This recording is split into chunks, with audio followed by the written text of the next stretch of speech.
사도행전 17장 16절부터 31절까지 말씀입니다.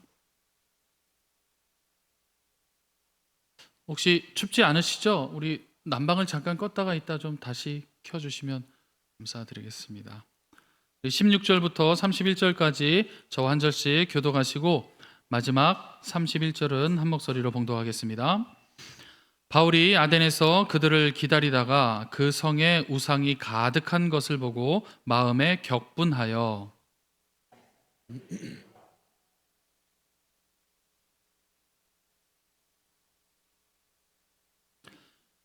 어떤 에피쿠로스와 스토아 철학자들도 바울과 쟁론할세 어떤 사람은 이르되 이 말쟁이가 무슨 말을 하고자 하느냐 하고 어떤 사람은 이르되 이방 신들을 전하는 사람인가 보다 하니 이는 바울이 예수와 부활을 전하기 때문이러라.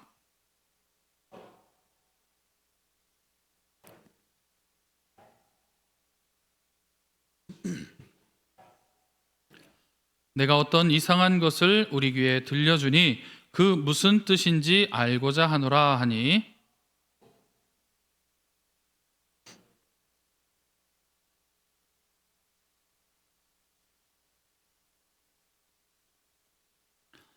바울이 아레오바고 가운데 서서 말하되 아덴 사람들아 너희를 보니 범사에 종교심이 많도다.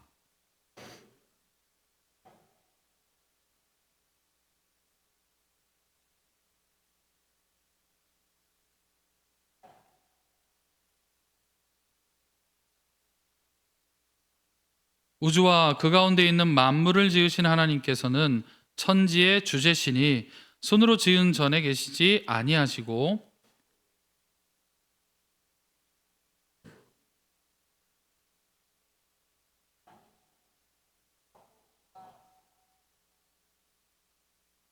인류의 모든 족속을 한 혈통으로 만드사 온 땅에 살게 하시고 그들의 연대를 정하시며 거주의 경계를 한정하셨으니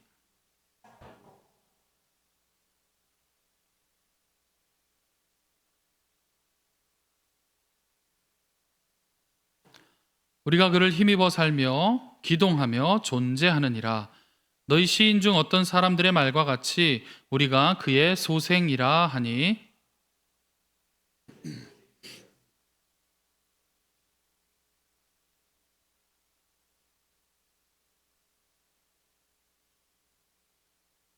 알지 못하던 시대에는 하나님이 간과하셨거니와 이제는 어디든지 사람에게 다 명하사 회개하라 하셨으니 이는 정하신 사람으로 하여금 천하를 공의로 심판한 날을 작정하시고 이에 그를 죽은 자 가운데서 다시 살리신 것으로 모든 사람에게 믿을 만한 증거를 주셨음이니라 하니라. 아멘. 할렐루야. 오늘도 사모하는 심령 가운데에 하나님께서 각자에게 주시는 특별한 은혜를 간직하시기를 주님의 이름으로 축복합니다. 아멘. 여행 좋아하십니까? 네. 싫어하시는 분들은 없으실 겁니다. 근데 같은 곳에 여행을 가도 보는 사람마다 이렇게 보고 오는 것은 좀 다릅니다. 뭐 국내 여행도 그렇지만 해외에 나가서 여행지에서 우연히 무엇인가를 보면 굉장히 막 눈길이 가고 반가울 때가 있는데 무엇을 보면 반가우십니까?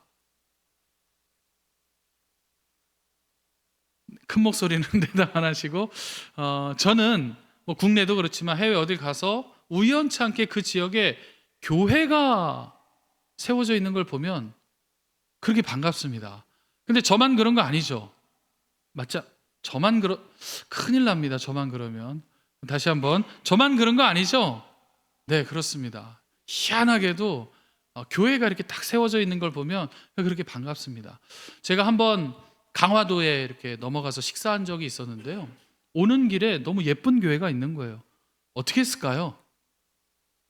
그냥 갔습니다. 그 교회로. 그냥 궁금해서 마당도 한번 밟아보고 여긴 예배당이 어떻게 생겼나 이렇게도 한번 보고 혹시 우리 교단 아닌가 이렇게 나오면 인사라도 한번 드리고 싶다 이런 마음들이 좀 있습니다. 바울이 계속해서 이제 선교 여행을 떠나고 있죠. 오늘의 여행지는 우리가 잘 알고 있는 아덴이라는 지역입니다. 아덴은 지금 그리스의 수도 아테네를 과거에 성경에 또 아덴이라고 불렀죠. 아테네 하면 참 유명한 곳입니다. 세계 물명의 어떤 발생지다 이렇게도 말하고요. 헬라 문화의 중심지였다. 어떤 철학, 문학 이런 예술의 중심지다. 그래서 이 당시에도 로마의 어떤 지적인 부분과 또 예술적인 부분의 중심지였다 이렇게 생각하시면 됩니다. 그 도시가 바로 아덴입니다. 이곳에 바울이 도착해서 지금 16절에 바울은 지금 무엇을 보고 있는가? 그래서 이 아덴 지역의 어떤 위대한 그런 지적인 산물들, 어떤 예술적인 문화의 건축물들을 보면서 감탄하고 또 한편으로는 와 부럽다 이러고 있을까? 그렇지 않더라 하는 것입니다. 바울은요 지금 아덴 지역에 도착해서 그 지역 사람들의 영적인 상태를 먼저 보기 시작합니다.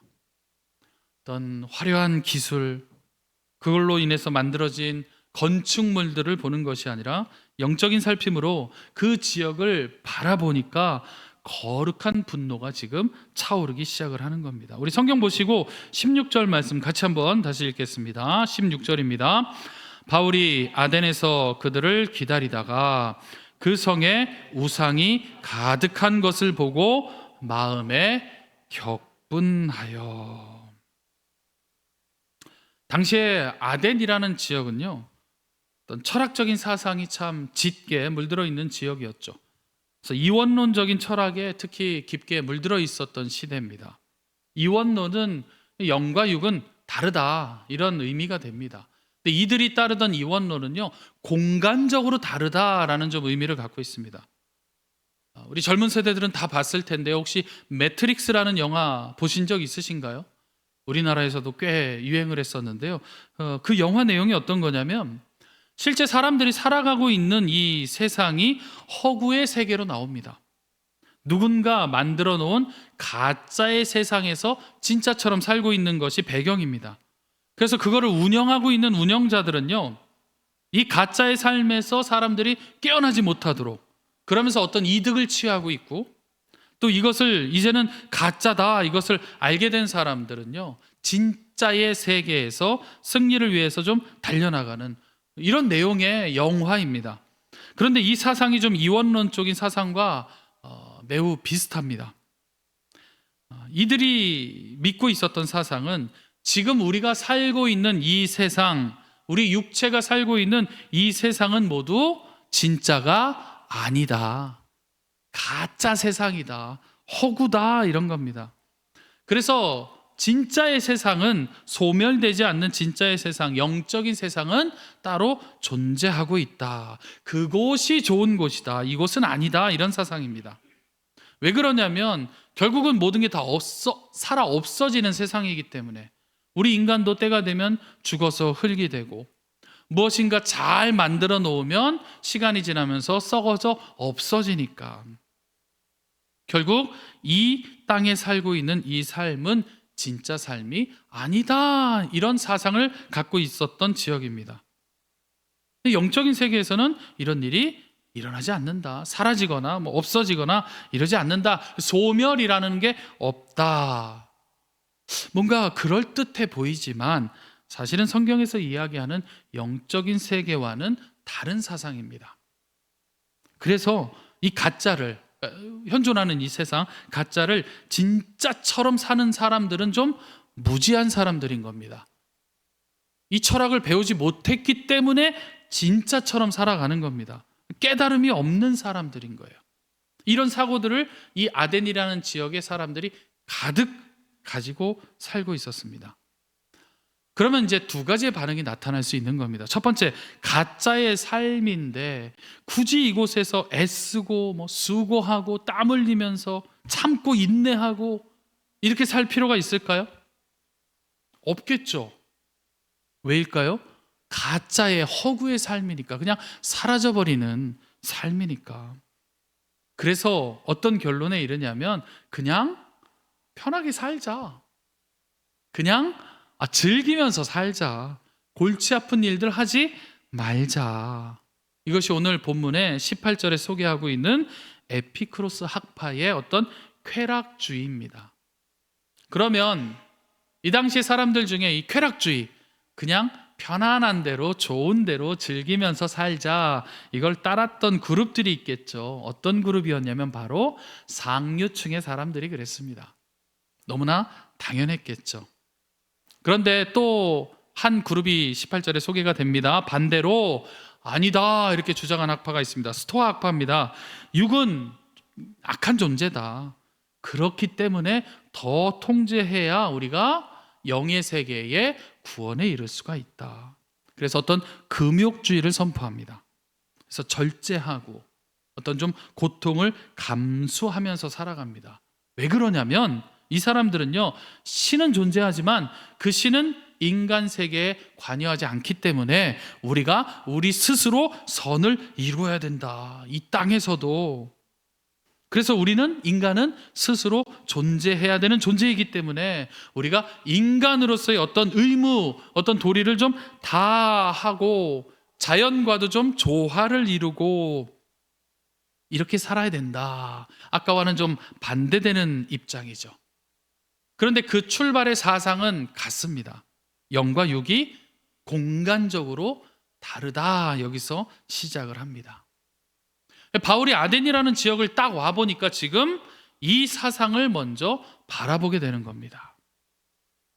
화려한 것에 어떤 좀 교묘하게 섞어져 있는 것들도 있고, 아니면 뭐 이렇게 드러내놓고 섬기도록 한 이런 우상들의 실체를 바울이 바라보는 것입니다. 그래서 바울은 17절에 곧바로 복음을 전하기 시작하죠. 늘 그러했듯이 먼저는 유대인들이 모이는 회당의 문을 또다시 열고 들어갑니다. 그래서 유대인도 만나고 또 경건한 사람들, 이방인들도 만납니다. 또 오늘 말씀 보니까 17절에 장터에서 날마다 나가서 사람들과 변론도 시작을 합니다. 여기서 장터는요, 이 도시의 어떤 정치적이고 경제적이고 문화적인 중심을 이루는 장소입니다. 지금 바울이 무엇을 받는가, 그리고 어떠한 행동을 취하는가에 대해서 성경은 기록하고 있습니다. 바울이 본 것은 그 지역의 영적인 침체와 오염을 받고요, 곧바로 행동에 옮긴 것은 적진 한가운데에 뛰어들어가서 복음을 전하기 시작합니다. 요즘 시대에는 이런 이원론적인 사상보다는 더 위험한 게 좀 어떤 만모니즘에 가까운 사상이죠. 황금 만능주의. 그래서 돈이면 죄도 용서되는 그런 시대에 우리는 또 역시 살고 있습니다. 현 시대를 살아가고 있는 사도 바울과 같은 분들도 계시고, 또 시간을 넘어서 우리가 오늘 본문에서 읽고 있는 사도 바울이 오늘의 이 시대에 짠하고 나타났다면 무엇부터 바라봤을까? 그 마음은 어땠을까? 그 시대와 지금 시대를 단순 비교하면 그 시대의 16절 말씀에 보면 마음에 격분하여 이렇게 기록하고 있는데, 지금의 시대는 격분하기까지는 아닐까? 아니면 오히려 지금의 이 시대도 격분하기에 충분한 시대일까? 그래서 아덴의 시기에는 바울이 그들을 치료하기 시작을 합니다. 그 치료의 핵심은 역시나 예수 그리스도에 대한 소개와 부활에 대한 소개입니다. 18절에 보면요, 한번 눈으로 보시겠습니까? 사람들이 놀리죠. 말쟁이야 이렇게 부릅니다. 말쟁이가 무슨 뜻이냐면 여기저기서 주워 들은 내용을 자기 건인 것 마냥 이렇게 섞어가지고 어떤 논리 없이 막 설명하는 사람들을 이 당시에 말쟁이라고 불렀습니다. 또 한 그룹은 많은 이방신들 중에 하나를 소개하는구나 이렇게 바울을 또 오해하기도 합니다. 그러나 바울은 그들을 바로잡아 주기 위해서 본인이 그랬던 것처럼 그들도 역시 생명의 기회를 주기 위해서, 그것이 참된 우리의 삶이다라는 것, 지금의 이 순간도 하나님의 나라를 만들어가는 진짜의 삶이다, 이것을 깨닫도록 도와주기 위해서 복음을 전하기 시작을 합니다. 그리고 성경은 19절에 이제 장소가 옮겨집니다. 19절에 아레오바고 언덕으로 옮겨지게 됩니다. 여기가 어떤 곳이냐면 아덴 지역의 법정과도 같은 역할을 하는 언덕입니다. 소크라테스 많이 들어보셨죠? 소크라테스도 이 아레오바고 언덕에 끌려가서 재판을 받고 거기서 독약으로 죽게 되는 일이 역사적으로 기록이 되어 있죠. 그래서 지금 아레오바고의 언덕에 바울을 세웠다 하는 것은 이제 바울의 차례가 된 겁니다. 그래서 바울은 그들을 지금 잘 설득해야 됩니다. 그들은 어떤 사람들이냐면 새로운 지식, 나를 좀 이렇게 좀 사로잡을 만한, 그래서 내가 이렇게 논리적으로 생각해 봤을 때 와 대단하다 하는 어떤 철학과 사상에 항상 목이 말라 있는 사람들이기 때문에 그들의 그 심리를 잘 활용해서 복음을 전해야 됩니다. 좀 길 수 있지만 19절에서 21절 우리 다시 한번 읽어볼까요? 19절에서 21절입니다. 시작. 그를 붙들어 아레오바고로 가며 말하기를 내가 말하는 이 새로운 가르침이 무엇인지 우리가 알 수 있겠느냐? 내가 어떤 이상한 것을 우리 귀에 들려주니 그 무슨 뜻인지 알고자 하노라 하니 모든 아덴 사람과 거기서 나그네 된 외국인들이 가장 새로운 것을 말하고 듣는 것 이외에는 달리 시간을 쓰지 않음이더라, 이렇게 기록합니다. 그러니까 전혀 들어보지 못한 새로운 이야기를 하니까 사람들이 무슨 뜻인지 정확하게 말해보라고 지금 바울에게 기회를 제공하는 것이죠.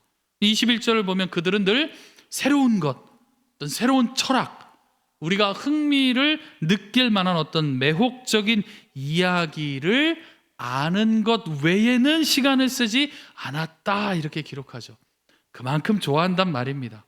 그 정도로 철학, 어떤 예술, 지적인 것에 많이 이렇게 전염이 되어 있는 사람들입니다. 그래서 한편으로는 죽음의 언덕, 또 한편으로는 심판의 언덕 아레오바고에서 바울이 설교를 시작하게 됩니다. 23절 한번 눈으로 보실까요? 그래서 그들의 호기심을 이용해서 22절부터 너희가 참 범사의 모든 일에 종교심이 아주 많구나. 그런데 내가 우연히 보니까 어떤 신 앞에는 알지 못하는 신 이렇게 적혀 있는 곳에서도 너희가 절을 하는구나. 그걸 내가 봤다. 그런데 내가 그 신을 알려줄 수 있다. 난 알고 있다. 이렇게 시작을 하죠. 그러면서 이제 하나님을 소개하기 시작을 합니다. 24절부터 첫 번째 소개하는 하나님은 누구이신가? 24절에 우주와 그 가운데 만물을 지으신 창조의 하나님을 그들에게 소개합니다. 이것이 바울의 메시지의 첫 번째 메시지입니다. 그래서 당연하게 창조하신 신 하나님이시기 때문에 우리가 하나님의 손에 의해서 만들어진 존재이지 순서가 우리가 신을 만드는 존재는 아니다라는 이성적인 사실, 우주와 그 가운데 있는 모든 만물을 지으신 하나님을 우리가 만든 그 건물 속에 과연 머무시도록 가두어 둘 수가 있겠는가? 아테네 하면 아덴 하면 가장 유명한 신전이 이 파르테논 신전이라고 있습니다. 중심가에 어떤 그 도시를 수호하는 여신의 동상도 이 당시에 세워져 있습니다. 금과 은으로 한 15m, 16m 되는 높은 곳에 그 사람들, 아덴의 지역 사람들은 이러한 것을 맹신하고 있는 사람들입니다. 우리를 위해 싸워주는 신을 만들고 그 신을 위한 신전을 만들고 그곳에 가서 내가 제사를 드렸을 때에 내가 받을 수 있는 혜택이 무엇인지, 이 우상에 대한 섬김은 사실 구약 시대부터 끊임없이 여러 가지 형태로 존재하고 있었는데 지금 바울이 이러한 사상과 정면으로 맞서기 시작을 하는 겁니다. 두 번째 메시지는 25절입니다. 25절의 메시지는 이런 것이죠. 무엇이 부족한 것처럼 사람의 손으로 섬김을 받으시는 것이 아니다. 어딘가 부족함이 없으신 완전하신 하나님을 소개합니다. 그래서 이 완전하신 하나님이 우리에게 생명과 호흡과 만물을 공급해 주시고 또 우리의 생명도 유지시켜 주시는 그분이 바로 하나님이시지, 우리가 거꾸로 하나님을 도와야 된다는 생각을 하지 말아라. 왜 그렇습니까? 제사할 때 음식을 차려야 겨우 그때나 신이 내려와서 음식을 먹는다라는 생각을 하지 말아라. 신을 위해서 신전, 집을 지어야 된다라는 생각은 너무 필요 없는 생각이다. 옷을 만들어야 되라, 이런 거 다 아니다. 우리가 오히려 공급해 주시는 하나님으로부터 은혜를 구해야 된다. 세 번째 메시지입니다. 26절에 인류의 모든 족속을 한 혈통으로 만드시고 살게 하시고 한 민족의 연대를 정하시고 그 거주의 경계를 지시고, 그래서 모든 민족을 다스리시는 분이시다. 역사의 주관자가 되신다.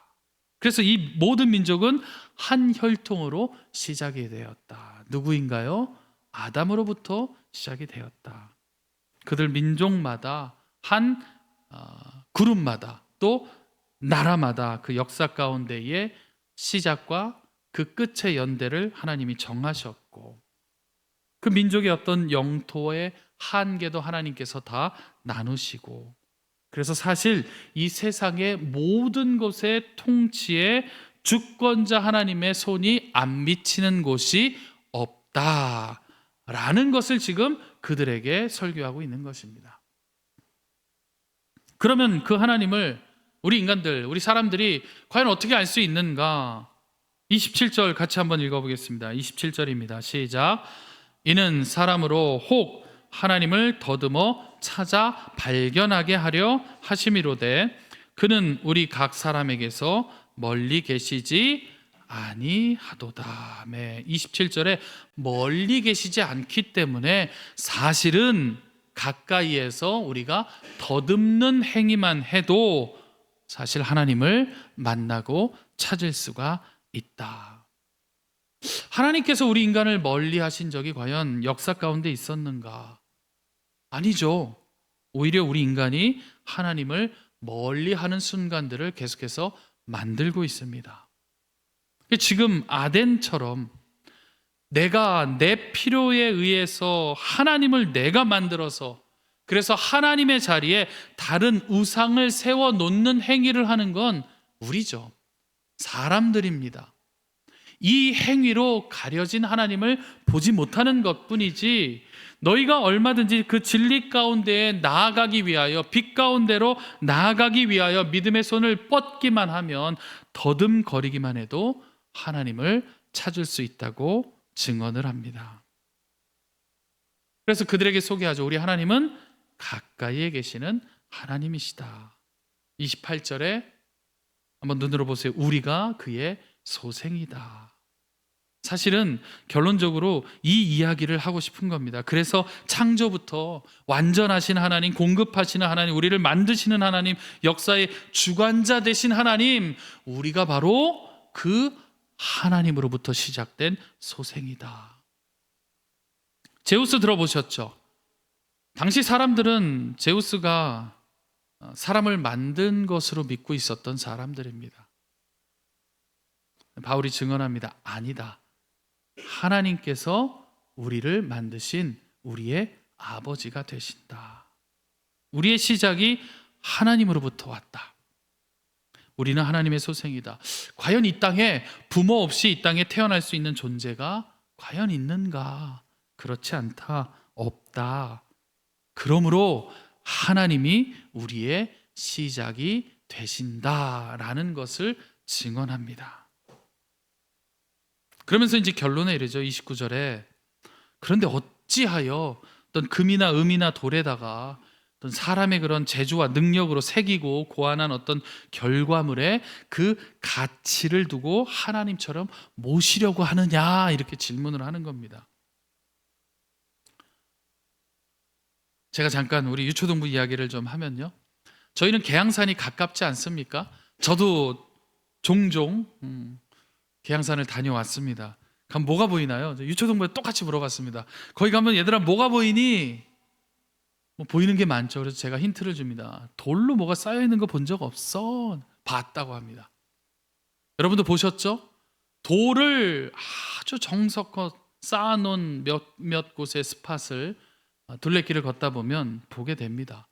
제가 유초동부 아이들에게 이렇게 설교했습니다. 그 돌을 누가 쌓았니? 사람이요. 그거 이렇게 넘어지지 않게 누가 쌓았니? 사람이요.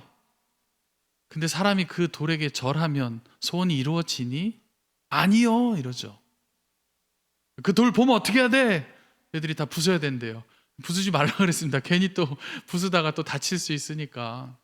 사람이 돌을 세우고 넘어지지 않을 만큼 정성껏 중심을 담아서 그 돌을 세워놓고 어리석게 그 돌 앞에 두 손을 모으고 머리를 숙여서 기도하죠. 그 돌이 어떤 능력이 있는 것처럼 나에게 평안을 주세요. 건강을 주세요. 같은 상황인 겁니다. 같은 상황. 그런데 중요한 메시지가 같이 따라오죠. 지난 역사 가운데에 이런 사실을 알지 못했던 시대에는 하나님께서 그 죄에 대해서 그냥 넘어가셨어. 그런데 이제는 분명하게 이것을 아는 시대가 왔기 때문에 하나님의 심판에 존재할 것이다. 심판이 있을 것이다. 그래서 너희가 유일하게 살 길은 무엇이냐면 30절 끝에 회개하라. 이것의 은혜, 회개의 은혜를 우리에게 주셨다 하는 결론까지 이끌고 갑니다. 지적인 사람들이 또 물어보겠죠. 어떻게 회개를 우리가 할 수 있느냐? 어떻게 해야 구원을 받을 수 있느냐? 그 방법도 소개합니다. 31절인데요. 우리 31절 한번 같이 읽어보겠습니다. 31절. 이는 정하신 사람으로 하여금 천하를 공의로 심판할 날을 작정하시고 그 뒤에 이래 그를 죽은 자 가운데서 다시 살리신 것으로 모든 하나님에게 믿을 만한 증거를 주셨음이니라 하니라. 아멘. 회개 방법은 뭡니까? 그를 죽은 자 가운데서 다시 살리신 것으로 모든 사람에게 믿을 만한 증거를 이미 다 주었다. 모든 사람에게 믿을 만한 증거를 주었으니 너희도 그 믿음으로 회개에 이르고 다시 구원의 은혜에 동참할 수 있다. 그 부활을 목격한 자들, 그들의 증언, 예수 그리스도께서 다시 육신의 모습으로 이 땅에 부활하신 사건, 그래서 죽음의 상징인 그 시체가 남아있지 않는 것, 그 예수 그리스도께서 사망을 생명으로 뚫어내신 그 사건이 우리가 회개의 문이 열린 사건이고, 그것을 증언하는 사람들, 사도 바울을 포함해서 증언하는 많은 사람들을 주셨으니 이제는 너희가 그 메시지에 귀를 기울일 때가 왔다라는 것이죠. 저희도 증인이죠. 저와 여러분도 이들에게 주님을 믿을 수 있는 증거, 증인이 되고 있는 겁니다. 이후의 말씀에 그래서 듣는 사람들은 계속해서 그 말씀을 사모하는 그룹이 생기고요. 또 반대로 사도 바울의 이 설교 메시지를 조롱하는 사람들도 이후 말씀에 기록되어 있습니다. 언제나 복음이 전해지는 곳에는 박해와 또 변화가 공존을 합니다. 그리고 맨 마지막 34절, 오늘 읽지는 않았지만 34절에 믿음의 사람 디오누시오라는 사람을 믿음의 열매로 남기게 되는데요. 역사적인 기록을 보면 이 사람이 나중에 이 지역, 아덴 지역의 초대 감독이 됩니다. 감독은 목회자를 좀 뜻하는 말로 해석할 수 있습니다. 이 지역의 최초의 목회자를 열매로 남기고 바울은 다시 아덴을 떠나게 됩니다. 오늘 이 말씀을 기억하면서 우리가 이 밤에 기도의 제목들을 좀 찾아내고 함께 하나님 앞에 부르짖는 시간을 갖기를 소망합니다. 첫 번째는요,